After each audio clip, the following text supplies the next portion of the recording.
And welcome back to yet another Buffalo Bills pregame. I'm your host, Randy, and I'm joined by the full crew for another playoff episode. We got Jared, Dan, and Sean. Gentlemen, thank y'all so much for being here as we get ready for another exciting week of Buffalo Bills playoff football.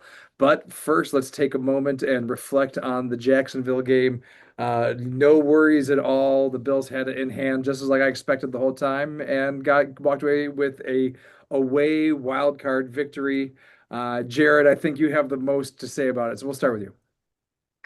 I was just very impressed and very obviously I picked the Jags, so I don't want to say I was surprised. I knew there was a chance, but I basically got exactly what I was expecting. A very even game, and we had a couple more interceptions, and they had a missed field goal, which was huge if you really think about it. So so yeah, very even game, and the Bills pulled it off. And what's really cool, I think, about this whole experience is that now I think it really is wide open. Like, usually I'm like, oh, like we got to remember this thing or that thing. But now it's like, okay, there's no Mahomes, there's no Lamar Jackson, there's no Bengals. We won an away game. Like now, I'm not saying anything, but I'm just saying anything's possible now. Like we're in that world. All right, anything's possible. Dan, what any takeaways from the game? Yeah, I really felt like the Bills kind of just, it was one of those games where both teams felt like they had control. But when it came down to it, the Bills have Josh Allen and the Jaguars don't. And, you saw that at the end of the game on offense, on defense. I never really believed that they were going to drive down the field at the end of the game, the Jaguars offense. Obviously, they have that kicker who can kick a 70-yarder, which helps. But I didn't think that they were going to be able to pull that off. And the Jaguars are a really good team, and I think it's probably the worst matchup the Bills could have had in the first round, and they got by them. So like Jared said, it's definitely wide open. Well, I love that comment, the worst matchup that we had in the first round because, or we could have in the first round because we got through it. Sean, do you agree that playoff experience played a role, like on the field and maybe coaching as well? Absolutely. That's actually what I was gonna say before you even said that. Coaching, I think, played the biggest role here. I think Sean McDermott has been coaching his butt off for a while now, and I really think it's a big reason why they're gonna stay in it in these all playoffs. I mean, obviously you have Josh Allen, but the defense kept them in that game. I mean, Trey White was playing out of his mind.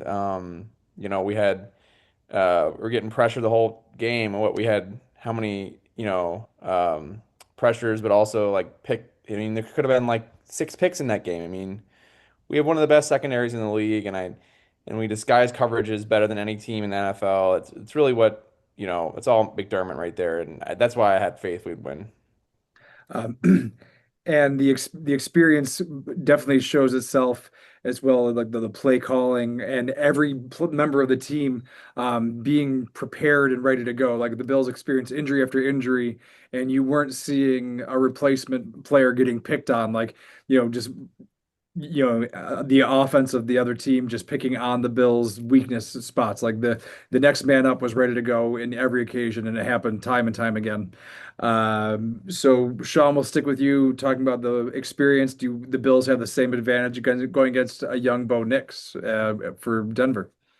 Yeah, I mean, Bo Nix is definitely prone to being very erratic in how he does. I mean, he's got obviously got plenty of good weapons around him, but um, we saw in that playoff game, and I mean, obviously it's a high-scoring playoff game last year, but also Josh has just shown a level of poise, I think. Everyone's talking about that Eagles game and how that was a really good lesson for him to just turn back into the poise MVP Allen and stop being so sugar high Josh Allen. And I really think that that is the biggest thing that they have going for us is, Josh is going to be poised. He's going to know when to run. I mean, they checked down to Shakir a ton there, and had to change it up because the running game was so good, run defense, I mean.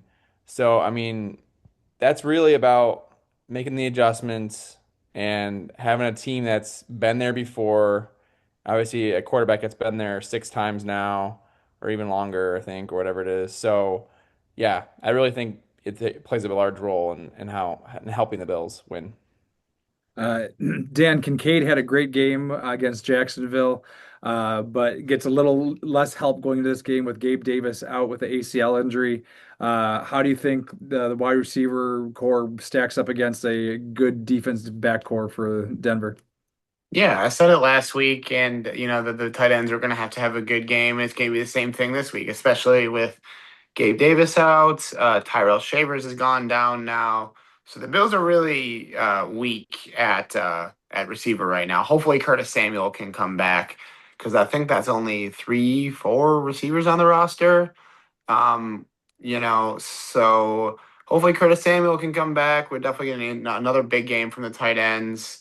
This is Keon Coleman's chance. I think this is really, they have a really great defense. It's a Pat Surtain. I think I'm saying Surtain. I think I'm saying that right. He's a lockdown corner. The good news for the Bills is that they don't really have a true number one receiver. So it's not like, he might lock down Shakir, but it's not like we've been relying heavily on him all season. I think we're going to need some of those depth receivers and tight ends to step up on Saturday. Uh, During the game, Jared, you said that Dawson Knox's performance justified his T-Mark commercials. Do you expect more tight end play or elevated tight end play from him this week? Has to be my fault because like Dan was saying, I mean, what do we have? Three receivers now. If you go on our lads and you look at our wide receiver depth, we only show three receivers on the team right now. Like Coleman has to step it up by default. We don't have anybody else. It's Coleman, Cooks, and Shakir, nobody else. So based on that alone, we're going to have to see more Dawson Knox. We're going to have to see more Jackson Hawes. We're going to have to see more Dalton Kincaid step it up to do basically all the work of their wide receivers. We need to find a wide receiver on waivers that is also a kicker too. That'd be a great pickup for the Bills right now. Do you think the Mile High Stadium is going to pose a big difference for playing there, Jared? No, I mean, there's really you hear about that all the time, the lack of oxygen, etc. First off, Josh Allen did his college in Wyoming, and according to the maps, Wyoming is right next to Colorado, so I think he's kind of prepared for life in the Mountain West, if you will. As for just the Bills' history in Denver, there's nothing substantial. It's not like the Green Bay thing where we never win in Green Bay, right? Like we do just about as good as we do against them at home. I think the last time we were out there, we beat them 48-19 or something crazy like that during the COVID. And but I mean, it's crazy though. Like during the 70s and 80s, I think we had an 18-year period where we never went to Denver. They just came to Buffalo every time. So now that was several years ago. But so we don't. So I guess what I'm trying to say is we don't have a rich history at Mile High. But the history that we do have, there's really no competitive advantage that the Broncos have in Denver over the Bills, I should say. Could it be that the franchise just hasn't been as good, so that skews the statistics? Perhaps, I don't know. I'd have to really look. But the Bills do like the head-to-head, the Bills do have the higher numbers. I think it's like They never had a 20. Fitzpatrick, so I mean, how good could they have been? They beat they beat Denver when they had Fitzpatrick because that's when they had Tebow. But that was in Buffalo, wasn't in Mile High. All right, Dan, in the absence of the Chargers being able to give the Bills a home game here in the playoffs, uh, is there a rooting interest for the Texans or Pats? I think it's a toss up, honestly. The Texans obviously beat the Bills earlier in the season, and they split with the Patriots. Um, to be honest, I think the Bills match up better with the Patriots. I think the Texans defense is just unreal. They did not give Aaron Rodgers anything to work with last for the Monday night games. So I think the Bills might match up better with the Patriots. It would be an interesting third match. Um, so I'll probably lean towards Patriots. Denver's got, they have a great coach with, Sean Payton and, Bo Nix is okay. I just think they've won a lot of one-score games this year, and that's usually not a great sign overall. But to answer your question, yeah, not too much of a rooting interest. I think the Bills have a better shot with the Patriots, though. Sean, does your geographical proximity to one of the potential locations of the AFC Championship game affect your rooting interest? Not at all. I want to beat those Patriots in Foxborough, make Stephon Diggs eat his shorts, and just all the years of losing to them. That would be so incredibly sweet. I know we already said earlier in the year that our favorite game was against the Patriots, ending the streak, at Highmark. But yeah, no, that doesn't affect it at all, and that probably saves me some money too. So But getting to that'd attend probably a be championship game, AFC Championship, would be not the worst consolation prize, right? yeah, that'd be a very interesting thing to happen to me. It's like, but honestly, they don't play well there, so honestly, I wouldn't want it either. I really think that it would be so juicy to beat New England in Foxborough. Like I would root for that, like hand, Jared, like you're the most all the way. superstitious. Are you willing to even have this conversation?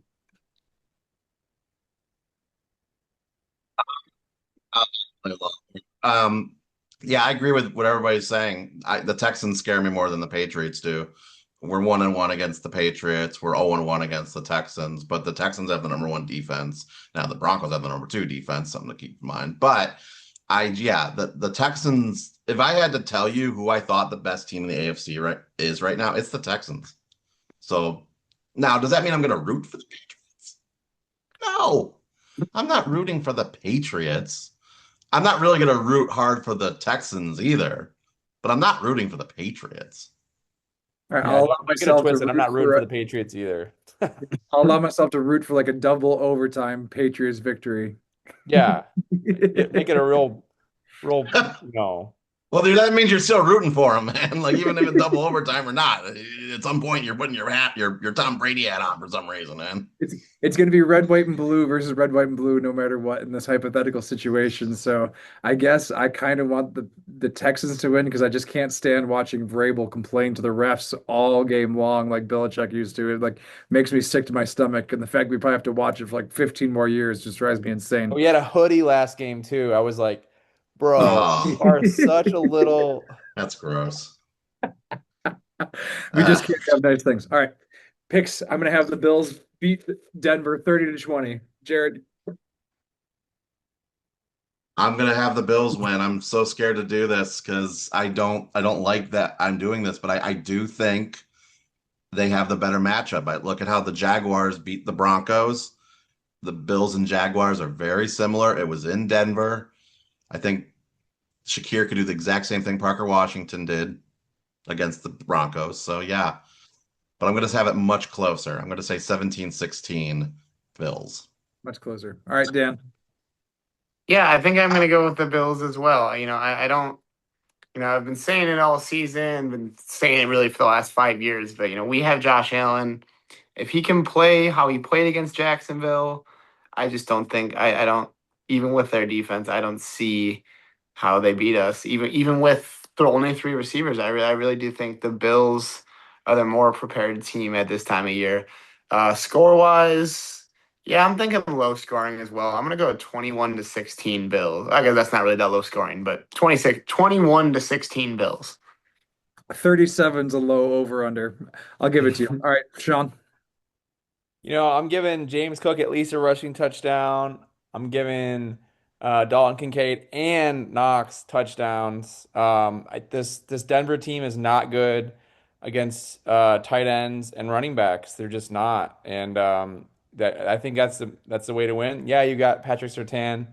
We don't have good receivers. We don't even need it. We'll just body you out off the ball and get Knox and Kincaid a touchdown. So, I mean, I'm going 33-30. I want freaking high scoring games here. Come on now. I hope McDermott watches this episode to see that what an advantage is to not have a number one receiver because we keep on saying it like it's the plan all along. Lying. We're lying. It's not true. Get a damn wide Yes, receiver. please.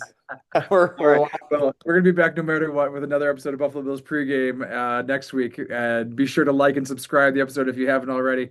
And we'll talk to you soon. Very much. Thank you very much for watching. Good night.